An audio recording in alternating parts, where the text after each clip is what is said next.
ขอโทษทำไมเมื่อใจเธอนั้นรู้สึกผิด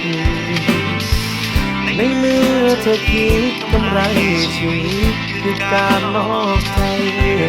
เธอก็รู้ว่าฉันต้องเจ็บเธอก็ยังมันลงไปที่ผ่านมาฉันไม่เชื่อใครคิดว่าเป็นข่าวลือเท่านั้นเมื่อเจอกับตาหัวใจก็เห็นแต่ตามัวมนเพิ่งรู้การโดนคนรักหักหลังมันทรมาน